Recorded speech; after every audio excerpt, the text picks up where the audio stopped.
best there ever will be. And you know it. With a tears in my eyes. The cream of the crop. Acknowledge me.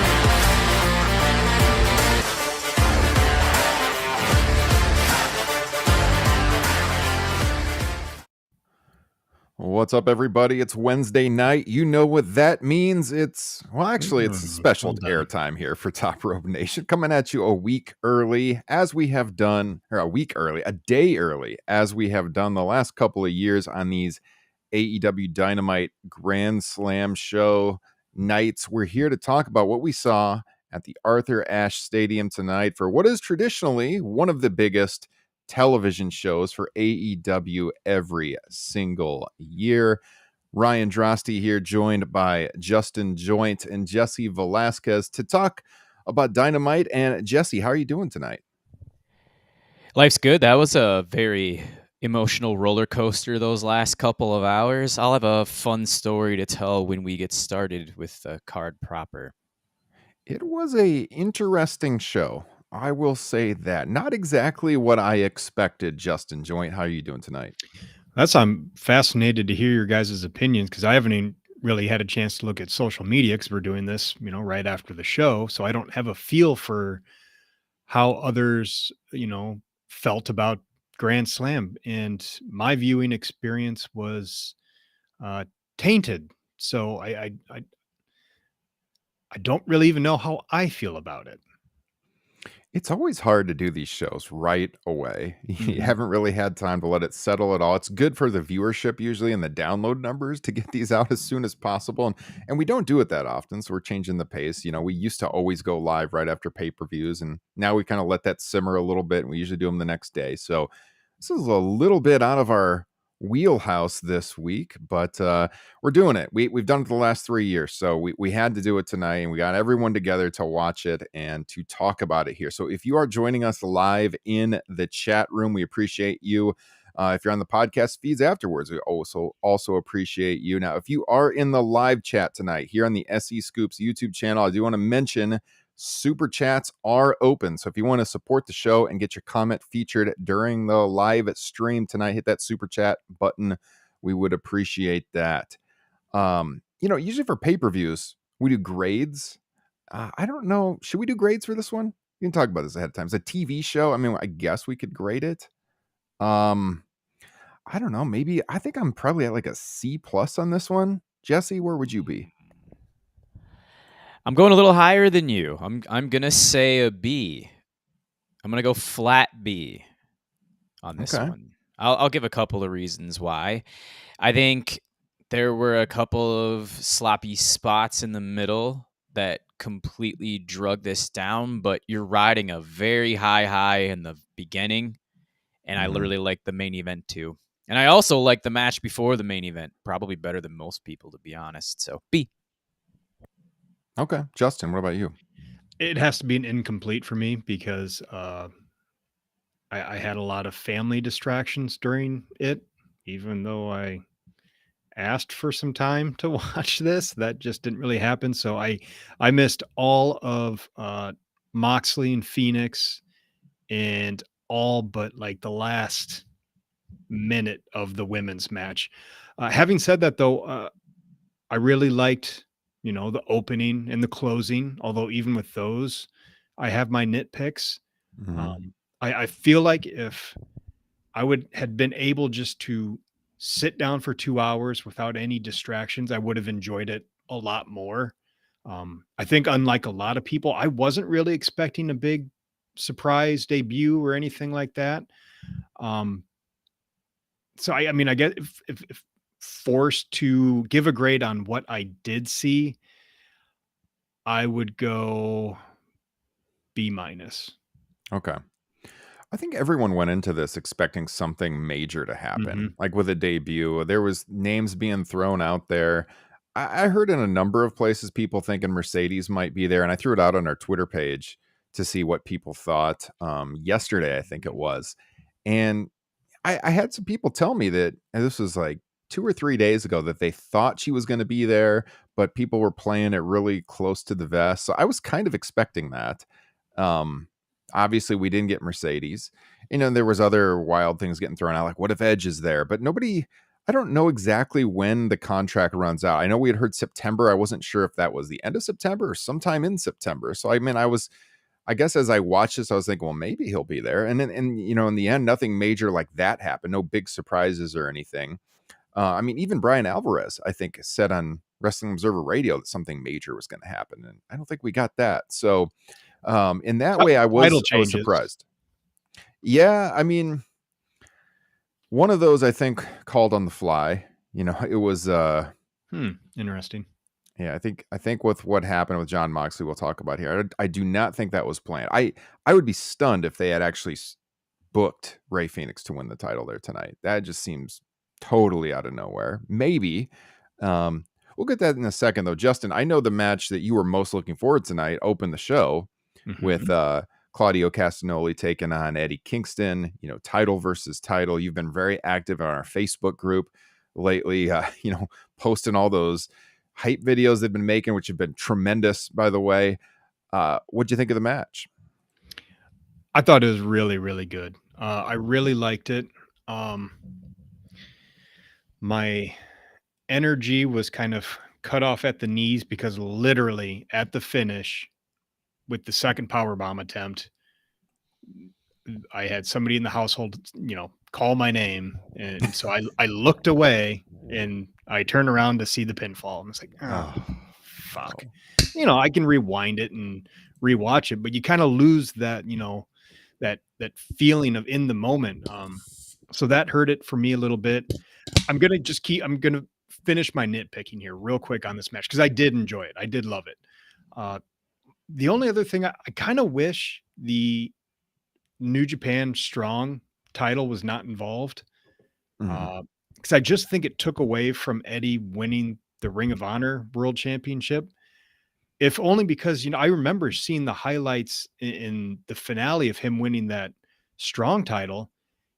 And I just think he showed a lot more emotion with that title win than he did with this one, and maybe it's nothing. Maybe I'm just reading too much into it. But that really distracted me, seeing the differences in those title wins. Having said that, when Eddie came in 2020, he was on the verge of walking away from wrestling. He was selling his wrestling gear just to, to pay the bills. And here we are 3 years later, and he's a world champion.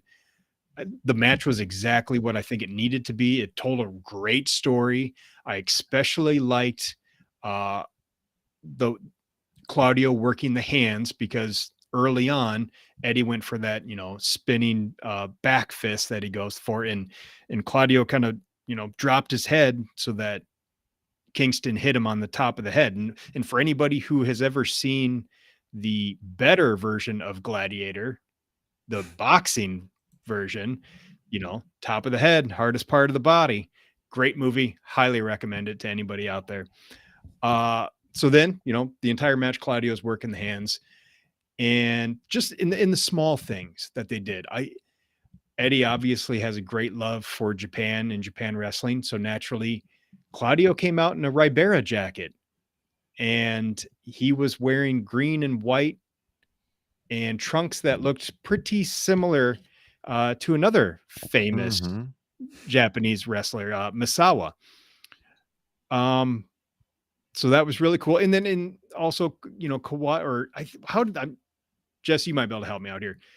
Did Kawada tell Eddie to use the power bomb to win the title, or did Eddie tell Kawada that he was going to use the power bomb to win the title? Either way, that's what happened. And that was kind of a perfect way to end this. I believe it was the latter. Okay. I think it was Eddie telling Kawada. Great calls on those. I was going to bring the attention to detail on that because that's one of the most storied feuds in pro wrestling history. The first 6-star match, I believe, in the history of Dave Meltzer's Wrestling Observer newsletter. Retroactively. Yeah. June of 93. June, I had something along those lines. But sadly, I missed about 3.5 minutes, not to my own volition. Unfortunately, we had some wonky cable stuff going on / sling stuff. So I got a chance to watch maybe 1.5 minutes of that 3.5 that I missed. So I didn't get the full the full Monty, the full match. It was great. Everything. I really enjoyed the physicality about it, the working the limb. I thought that was tremendous, and that's an excellent point, by the way, Justin, on Kingston not showing the emotion with the Ring of Honor World Championship win. He did look up, but you didn't see those visible tears that you saw when he won the New Japan Strong Championship from Kenta. So you had to wonder there. And I guess a question that could be asked to the two of you, and we'll probably dive into this a little further later. What are they going to do with Ring of Honor? I mean, you got to get Honor Club out of the picture, I suppose, or even like throw it to Max if that's an option to do in early 2024 when AEW maybe gets moved over there with all the sports stuff that's getting added on, because I'm looking at the Hung Bucks that are, what if they win the trios titles tonight? You have MJF and Adam Cole as your Ring of Honor World Tag Team Champions. You have your top AEW performers holding Ring of Honor championships, and we can't watch anything and can't see any major stories really unfold unless it's on AEW TV. Yeah, I saw that the Max add-on, the Bleacher Report add-on, I think that launches in October, and then it's going to be free for existing subscribers until, what is it, March? And then they'll start charging the $10 extra for it. So it's going to be, if you have Max, it will be free for several months, but obviously AEW was not mentioned in that release. They're, as of right now, not going to be featured on it. It's hard to believe they wouldn't be added eventually, being part of that family on that network. So, God, I would assume they would be eventually. But yeah, I mean, you would want it to be on there because, yeah, the amount of the audience that is seeing this is so little. And to have that kind of star power featured with the titles does not make a lot of sense. You almost wish it was just like on their YouTube channel or something. Yeah, I thought it was a good match. I did have some nitpicks throughout the night. I thought they made a lot of camera errors on how they shot stuff tonight. I'll mention a few in some different matches, but in this match, we all know how good Claudio is in the ring. But there was a couple of times where the way they were shooting his strikes, I think the uppercuts in particular, I mean, you could like clearly tell they were not connecting. And it kind of didn't ruin it, but it really stood out for me and kind of ruined my immersion in watching the match a little bit for a couple of seconds at least.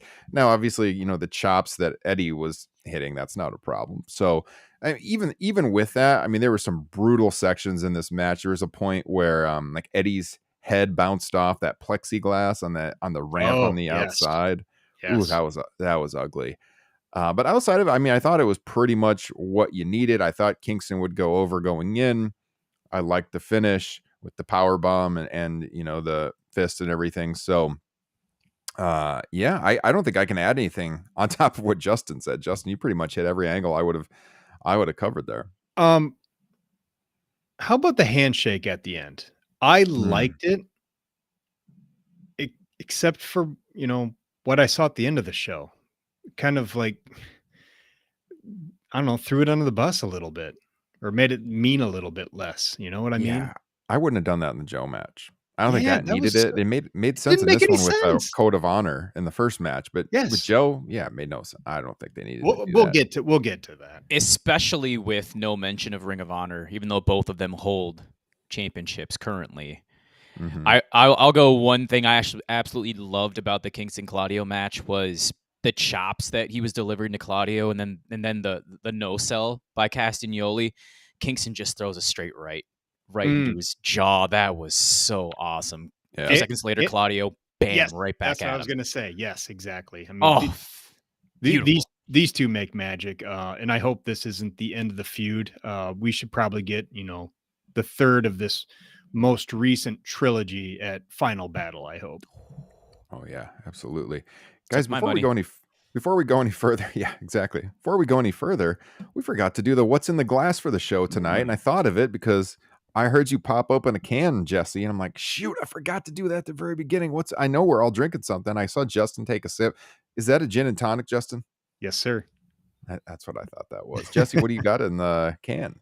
I'm thankful I have a peanut butter porter left in the fridge. That's what I chose. Have you given Justin his porter? I was just going to say that I still have Justin's, and I was so tempted to drink it. That would have been such a dick. Don't do it. Dick move if I had done that. Don't do it. I might have to invite myself over for Wrestle Dream, and I'll drink it Yes. there. Yeah. Man, I hope I can get it to you before then, but yeah, maybe not. If That's not, coming up definitely during soon, isn't Wrestle it? Dream. Next It's Sunday. a week from this weekend.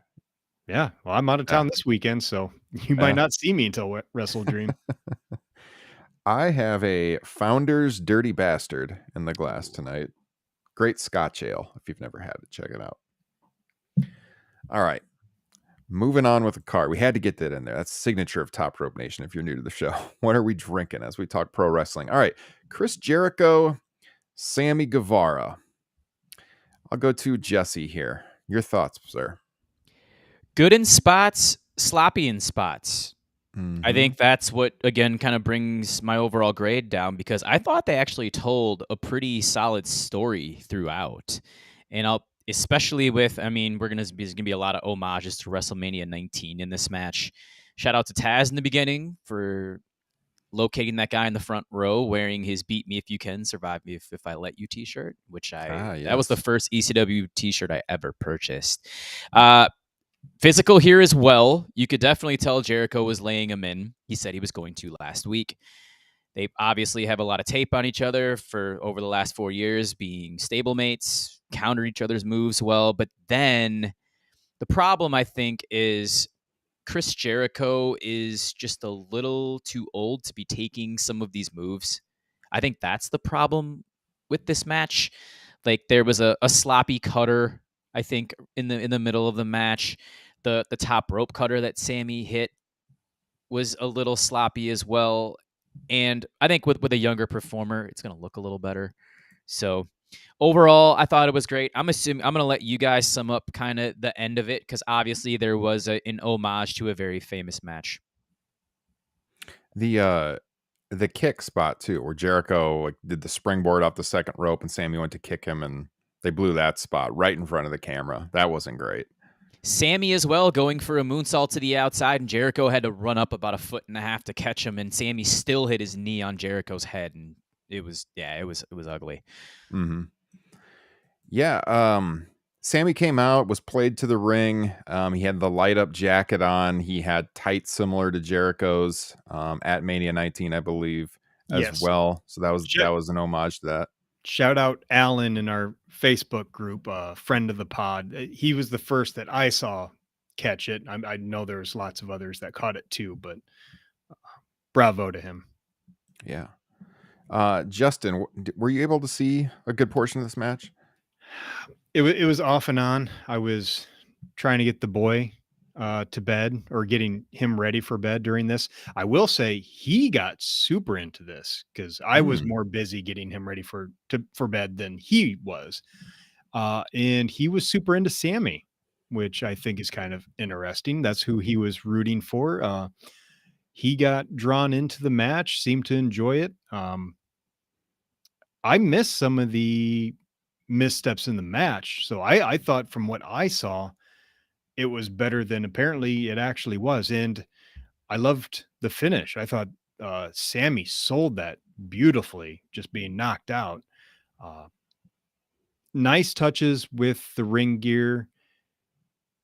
It was a little weird just because it was an homage to his opponent who had actually lost in that match.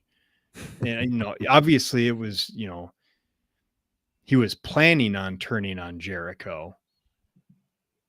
And then Don Callis coming out, like, seemingly for no reason. Because, I mean, like, Don Callis's other guy, Ospreay, already beat Jericho at All In.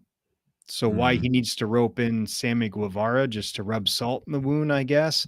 And the fact that he didn't play any part in the finish kind of took away from it a little bit to me. It was just all a little odd. I think it would have just been more effective if this had happened in, like, the main event of a Dynamite. If they just waited, until next Wednesday.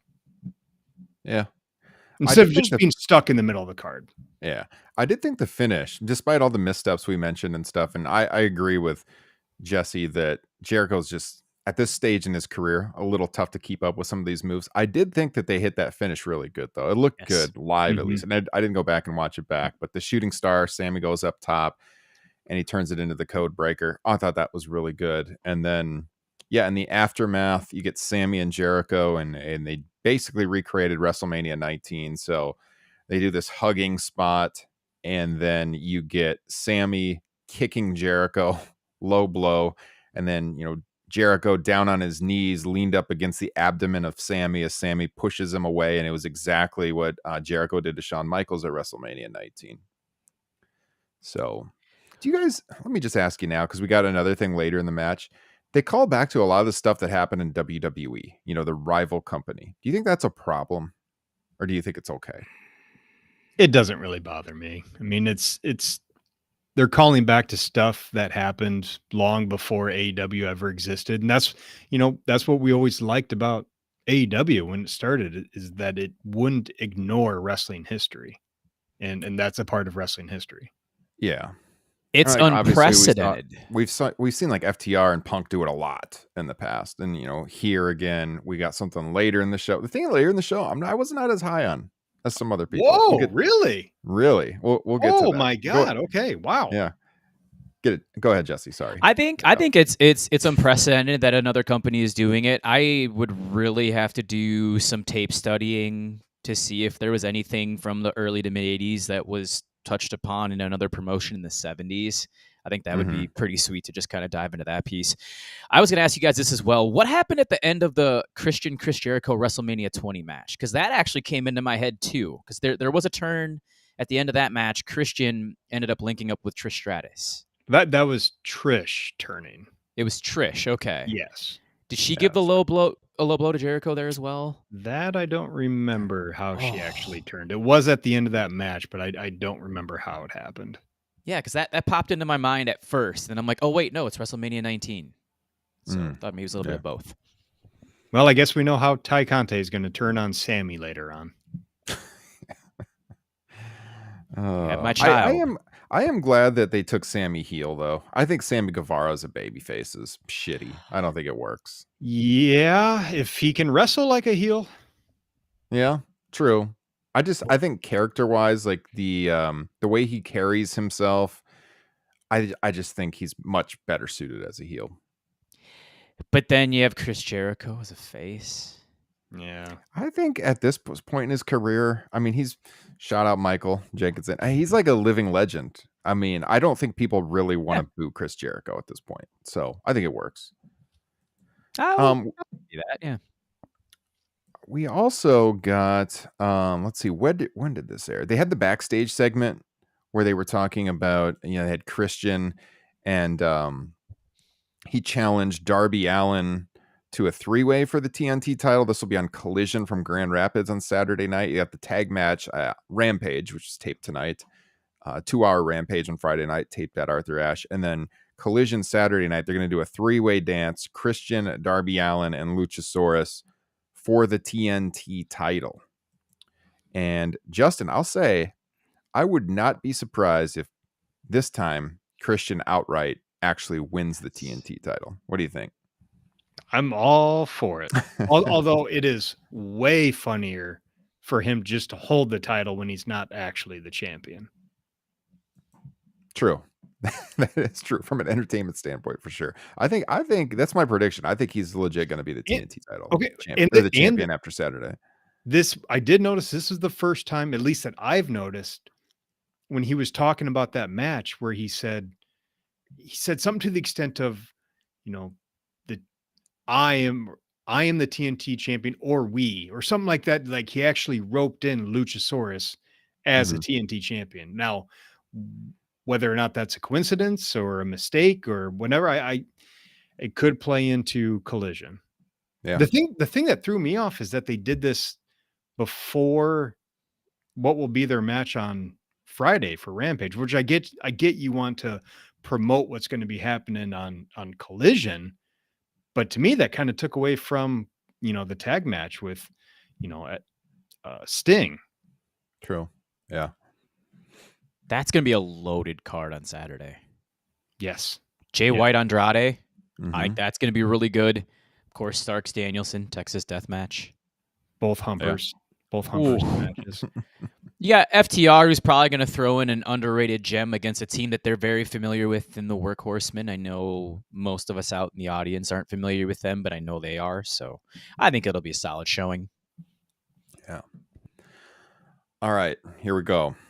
Moxley defending the international title against Rey Fenix. So obviously everyone's talking about it because of how this finished. We did get Rey Fenix winning the TNT title. And as I said earlier, I cannot imagine that this was planned. I have heard that AEW thought that they should do kind of like a rapid fire title change out of nowhere to keep the fans on their feet, because we haven't really got that much in this promotion's history. But with that said, I just cannot imagine. Rey Fenix, great worker, but just totally cold right now. Yes. Like I can't imagine he would be booked to win the TNT title from Moxley, who had that great match with Orange Cassidy just a couple of weeks ago. Like, how could that possibly be in the card? So the match itself was pretty good. I wouldn't say it was one to like go out of your way to see or anything like that, but it had its moments. There was a spot where Rey Fenix came off the entrance ramp, taking out Moxley, that looked good. We had a frog splash from Rey Fenix at one point in time. Phoenix just being very aggressive, trying to get the championship, which you wouldn't have thought would happen. But then late in the match, you had Phoenix go for a pile driver where Moxley is draped over his shoulder. And on the replay, it is clear that Moxley's head dramatically went into the mat. I mean, it was eerily similar to Austin and Owen Hart at SummerSlam 97. I mean, he planted him in the mat, and he immediately went for the cover. And you had the 1, the 2, and then the referee held up on 3, but Moxley did not kick out at all. And then they were immediately trying to cover, and they said, like, oh, he might have, on commentary, they're like, oh, he might have twitched or something like that. And the fans started booing, and the referee is like checking his shoulder. But then right away, they get up to their feet. Moxley stood. So, Moxley's a big dude. Rey Fenix did not lift him dead weight. He barely touched him. Moxley immediately got up to his feet, stood there on his own power. Phoenix picked him up, did the DDT again, this time covered, pinfall, wins the title. So this had to be an audible because of the injury. And I think it was incredibly risky to do that move a second time.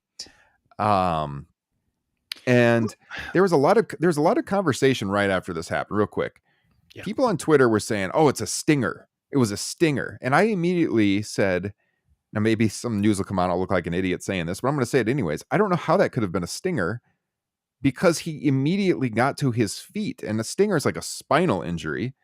And I mean, this was less than 30 seconds after he took the move, and Moxley clearly gets to his feet very quickly, stands there under his own power, takes a move again. So my immediate thought was he just got knocked loopy for a second and forgot to kick out. He was clearly conscious, and he was talking to the ref after the messed up pinfall attempt. But I was like, stinger, that doesn't make it, unless he recovered super quick. That doesn't make any sense. And then I saw PEW Insider said concussion was the thought backstage. I think they dodged a bullet, obviously. He could have broken his damn neck here. But we're recording this just less than an hour after Dynamite went off the air. But from what I saw and what we were hearing right now, it looks like it was a concussion. I mean, there was pictures of people backstage. Saw like Renee, Tony Khan, I think Claudio was there, Moxley backstage, everyone huddled around. When they went to commercial, Renee came out to the ring and they dimmed the lights, and they were looking him over and everything. So it was definitely a very, very scary thing. But what threw me off again was that he got to his feet right away. So I wouldn't have known how that could be a stinger. Justin, what did you have? Yeah, I was thrown off by the fact that this wasn't the plan, just because he got back up right away. Mm-hmm. I mean, it was obvious that he was ready for that 3 count after the first one. There was a lot of chatter going on. You could see him talking. So that kind of told me that he thought that was the plan, because he did get back up. And if that wasn't the plan, if he was able to get back up, just like with Austin and Owen at SummerSlam, he could have at least done a roll up if he was supposed to retain. You know what I'm saying? Unless he was knocked loopy or something like that and just spaced out for a second, just blacked out for a second. True. But to your point, they did the exact same move. So it's like that was the planned thing. I don't know if maybe we don't know right now. I'm sure in the next 12 hours the story will get out there. So if we had waited a while to record, but Moxley was talking. So I wondered live if he had said, like, I'm fucked up, have him pin me. And since they messed up the pinfall attempt, they're like, got to do something. So he just did the same move again and then pinned him. I would think Moxley called it the way it seemed to play out in the ring, but who knows? We'll find out very soon. You would certainly kind of hope that it was an audible, because like you already said, I mean, this is, a phenomenal professional wrestler in Rey Fénix, but also kind of, pardon the pun, but stone cold coming into totally this cold match right now. I can't imagine with the way they built up this title that they would script him to actually win it after that long run with OC and the main event at All Out. And then it's like a couple weeks later, put on a guy who's totally cold. That doesn't make any sense unless you're just trying to shock everybody. It already feels like it's lost some of its luster. All the work that Orange did to build it up, going to Mox, and I hate to say that because, like I said, Fénix is amazing, but it immediately feels less important. Yeah. So I mean, if the story comes out that this was actually the planned finish, I don't agree with that decision at all. Go ahead, Jesse. I did say last week on the show, Ryan, that we're due for AEW to pull a swerve here and have somebody just come out of nowhere and win a championship. I just didn't think it was going to be Rey Fénix defeating Jon Moxley. I don't think anybody thought that. Honestly, if you would have asked me before the show, I would have went with Joe beating MJF compared to this one. I'll get to that later too. I really like the match in spite of the finish. I love the contrast in styles with the high flying versus just the smash mouth of it all, where like I think Fénix was doing a bunch of aerial stuff. Mox just goes with a forearm. Fénix just drops tremendous best move stuff. in the night. Mm-hmm. Best move of the night. Mox throwing that elbow to the flippy stuff. It was awesome. Yeah, like I said, I mean, great chemistry between the two because their match right before All In I thought was excellent as well. So I think one way to save face here would be for Rey Fénix to get hot and win a bunch of matches and tell a story, because we've all known for the last 4 years that this guy is one of the top pro wrestlers in the world.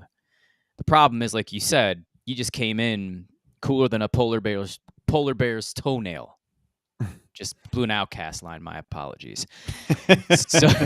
So no, I'm very excited. I'm hoping that they can right a wrong here. I mean, maybe have Moxley win it in like 3 or 4 months. Give Mox some time off too. I think he deserves a little bit of time off right now. This is a good time to call an audible and let him heal a little bit. Mm-hmm. Yeah, for sure. All right. And then they followed this up. Jesse, we were talking on text, of course, with the women's match. It's the cool down segment before the main event. And you get Saraya defending the AEW women's title against Toni Storm. Toni Storm's got the new entrance now with the black and white, very theatrical new theme song, kind of like 20s sounding music or so. We said it before. She's the most entertaining woman on this show by a long shot. But she did not win the title tonight. Jesse, what do you think about her not winning the title in this match? Especially since nothing happened afterward, I really question that decision, because in my notes, I wrote Toni Storm is brilliant in all caps. Like everything she did in this match, I loved it. From the rolling underneath the ring to grabbing the shoes, hitting Ruby with it. I think the wardrobe change underneath too. All of it, I just thought it was awesome. And she's a hell of a worker too. I actually thought Saraya was okay in this match. This was short, sweet, to the point. I thought they did a really good job. Unfortunately, the outcome was not the one that probably should have gone through. I was stunned by this. I'm not totally on board with this decision, because to me, can Saraya carry this title and the interest in the title outside of wrestling Toni Storm? Like, can you gonna put her in there with anybody else and people be invested? Because I It's feel gonna like just she can depend on only her work with opponent. Toni Storm right now for people to care. Jesse? It's going to depend on her opponent completely.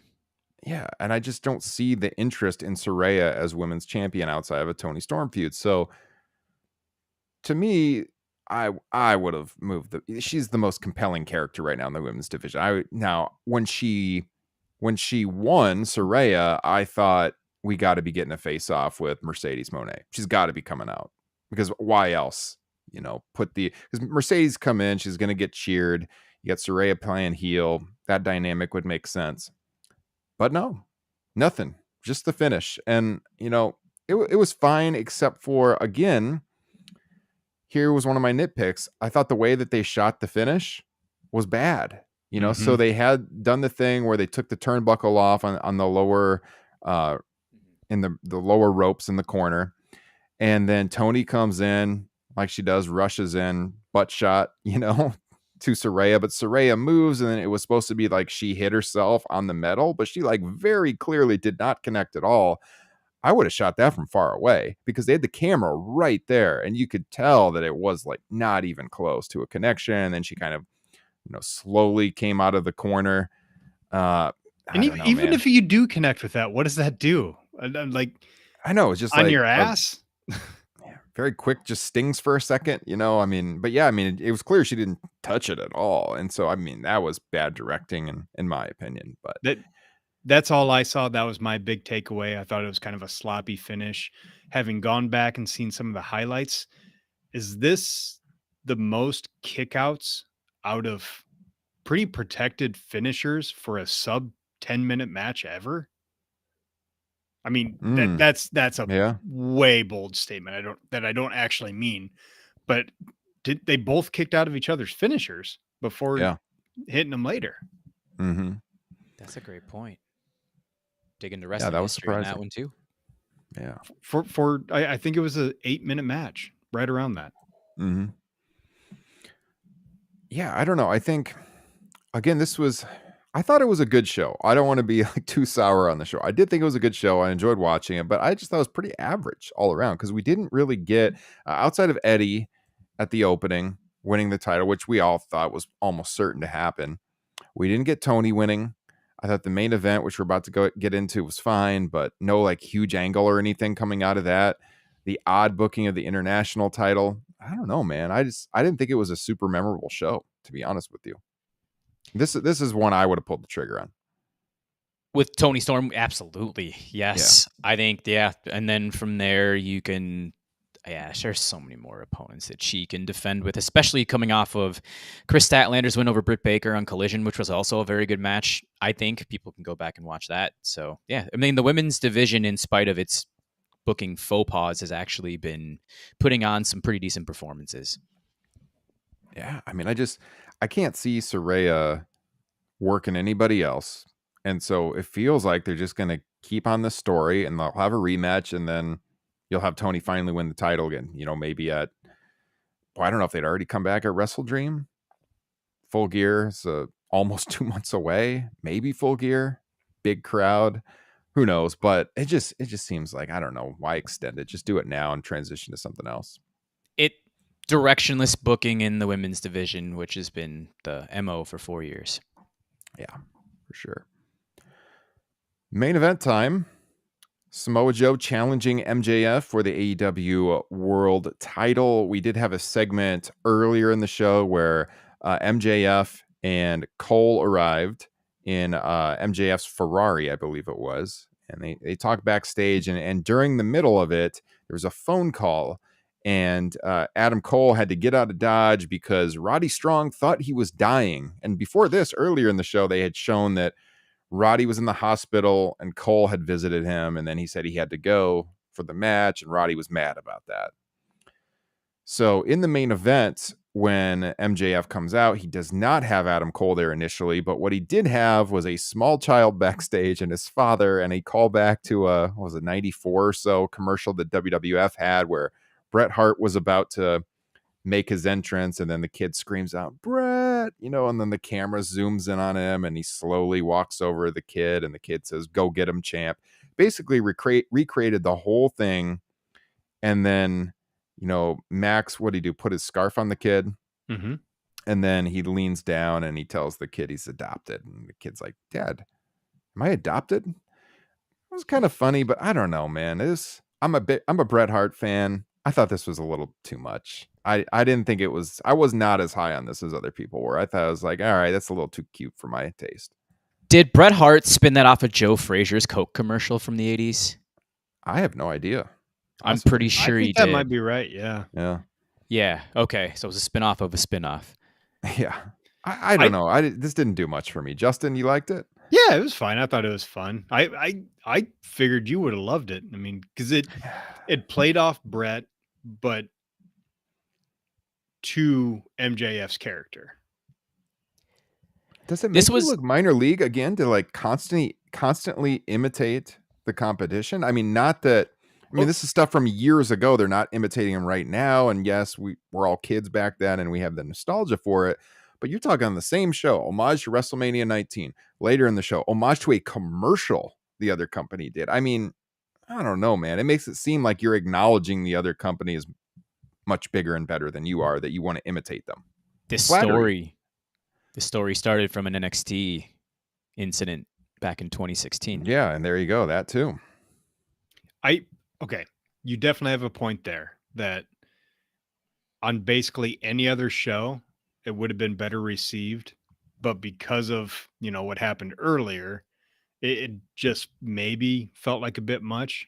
I'm still fine with it, but I can definitely see your argument. That's probably where I'm at, just because, added in with earlier, it was a bit much for me. So overall, the match, so MJF comes out and he's wearing this tribute to New York. He's got all the sports teams on his jacket. He's got the New York Mets inspired ring gear. I thought that was a nice touch. I'm sure our boy Frank Pettiani enjoyed that. And I mean, the match was very good, I thought, Jesse. Yes, very good. I will hastily admit that when Samoa Joe hit the pile driver on the outside, I wanted the match to be over. I wanted Samoa Joe to be the This AEW was not champion. No DQ. No, I wanted him to be the champion. Oh, you wanted the pin. Okay. I wanted the pin. I was confused that wasn't a DQ. This was not a no DQ match. Very, very fair point. But at the same time, how many DQs have there been in AEW history? You could probably count it on two hands. Yeah. Is there a history in professional wrestling of that being a disqualification in a match? I thought that was kind of fair game, since you're not hitting them with an illegal object. It's the floor. Nothing you can really do about that. Yeah, you're probably right. I don't know. I took it as the floor is an illegal object, but like you've gone too far. But you're right. It wasn't a foreign object. I mean, I have a problem with that spot, but that's not my problem. Okay. Oh, indulge us. What is your problem? Please do. Well, first off, I want to say I did thoroughly enjoy this match. It's kind of just like with the All In match, which I also enjoyed. It's just that they keep putting in moments that take me out of it. And the pile driver on the cement was one of them. Or I should say, what happened afterwards is I didn't think they sold it well enough.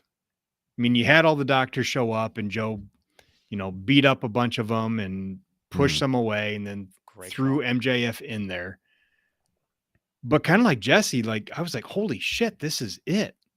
I mean, I think that's where you may have needed the Adam Cole run-in. And speaking real quick of a show that kind of felt a little snake bit, it looked like he injured his leg coming out. Adam Cole.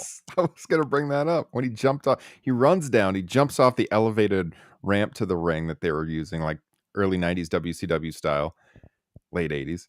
And yeah, I think he twisted his ankle or something, because then he was like limping over to the other side of the ring. And then the referee in the main event appeared to legit get hurt when he jumped out of, I don't know why he jumped out of the ring like that. Couldn't he just jump across the ring? He bails out of the ring and he could barely stand. I think he was legit injured too. Jumping off of a barricade or jumping off of a ramp and injuring an ankle? When has that happened?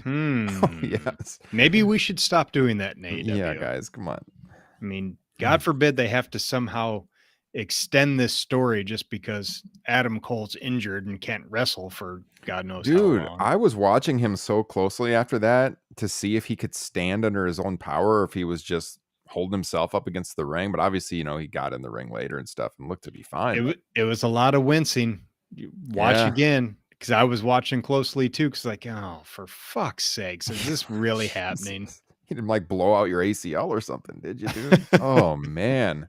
I hope not. I hope I'm not jinxing him here, but man, that looked bad. You're right. Snake bit. There was little things throughout. So I had a little bit of problem with the pile driver spot, if only because I didn't, with the story being MJF his neck is messed up, and then that happens, and he's kind of fine like 5 minutes later.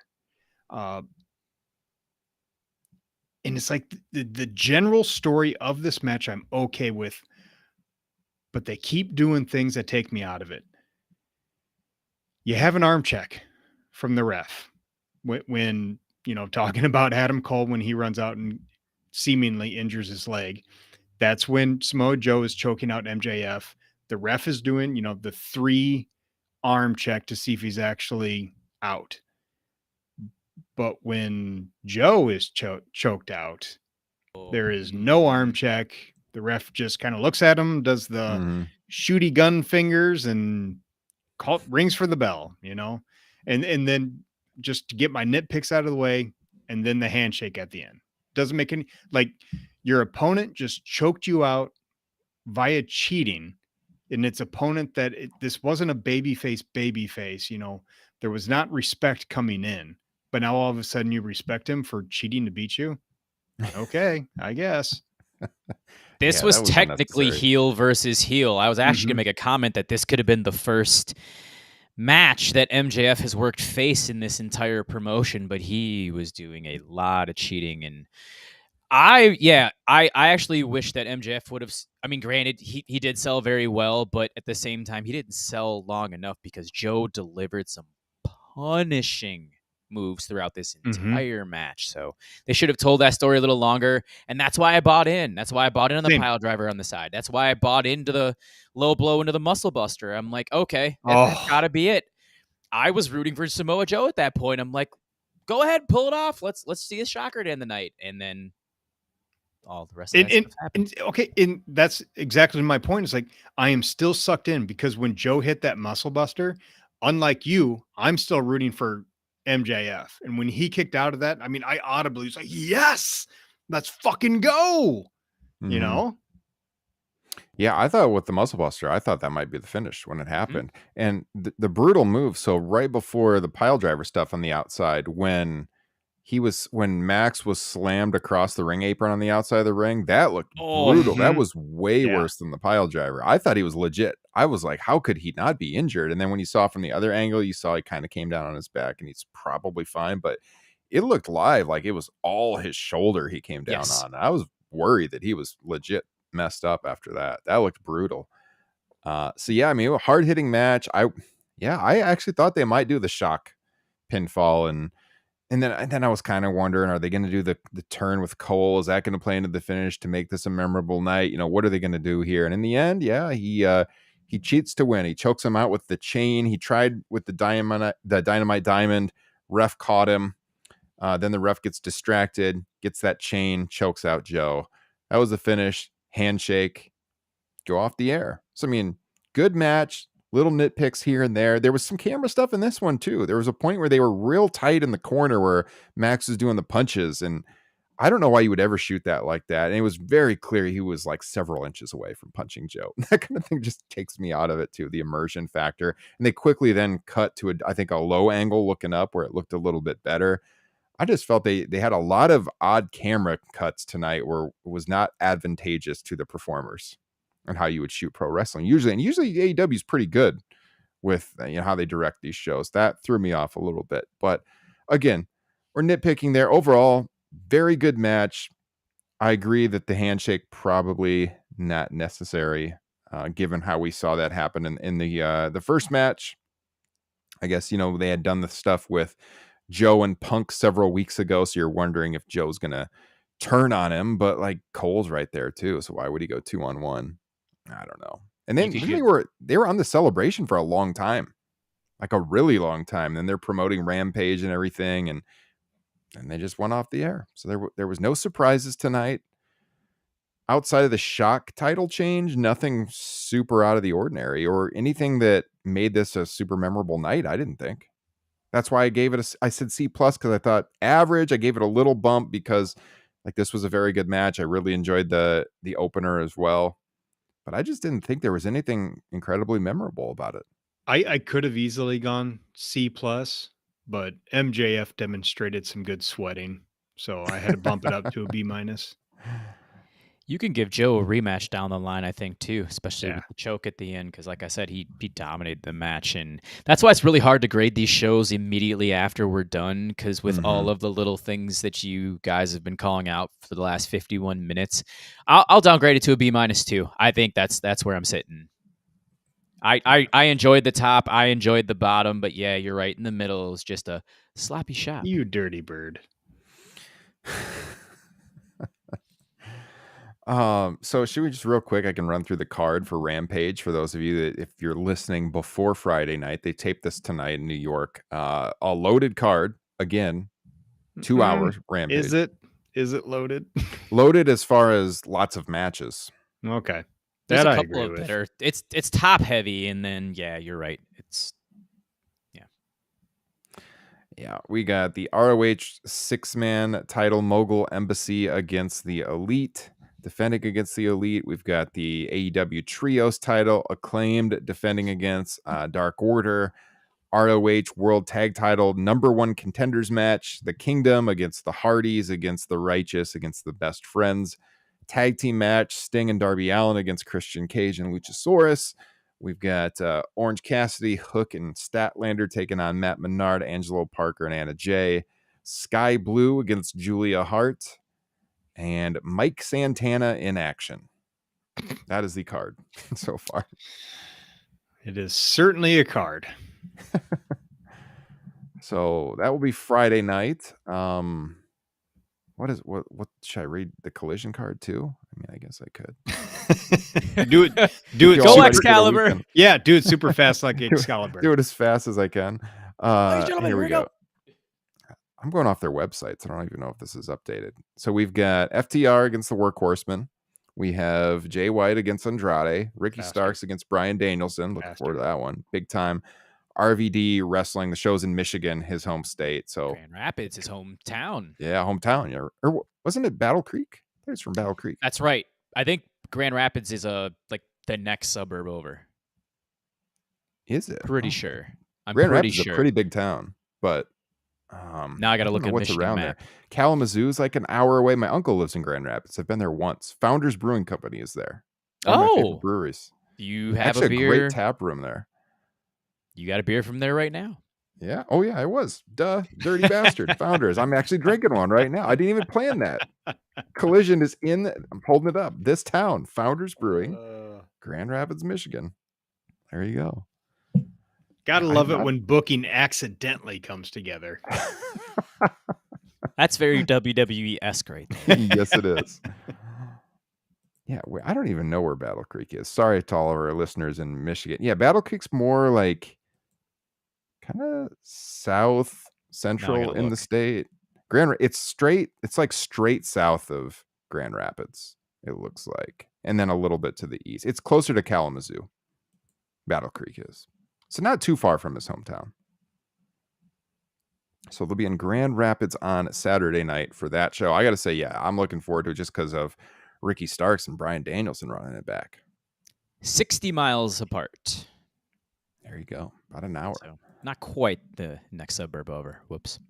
So if you're in Battle Creek, you got to make the drive Saturday night to welcome the home state guy back, Rob Van Dam in action, coming out to Pantera's Walk, hopefully again.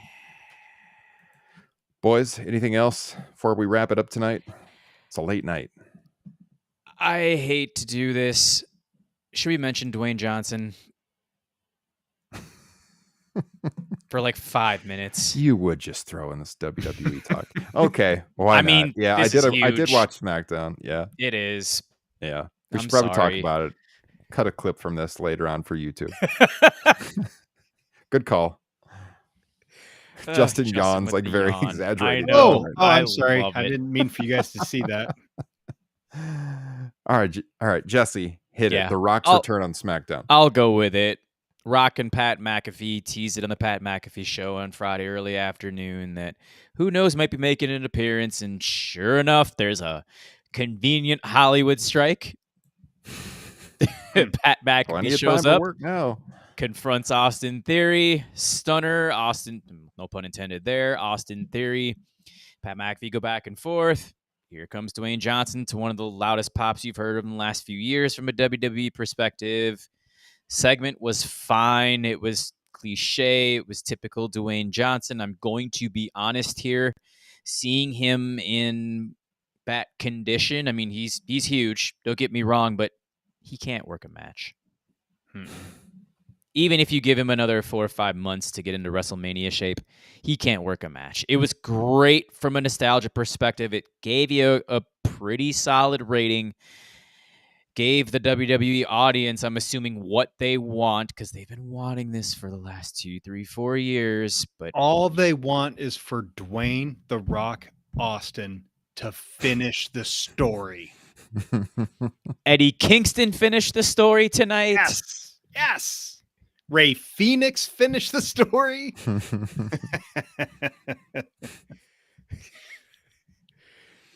Is I Dwayne mean, I going to watched finish it it. before Cody? I enjoyed this segment quite a bit. I enjoyed this segment. He hit the people's elbow on Austin Theory, so that was nice to see him do that. I mean, yeah, this was not even a week ago. I'm looking on their YouTube channel right now. Full segment has 5 million views. His entrance has 1 million views. They've cut a lot of different.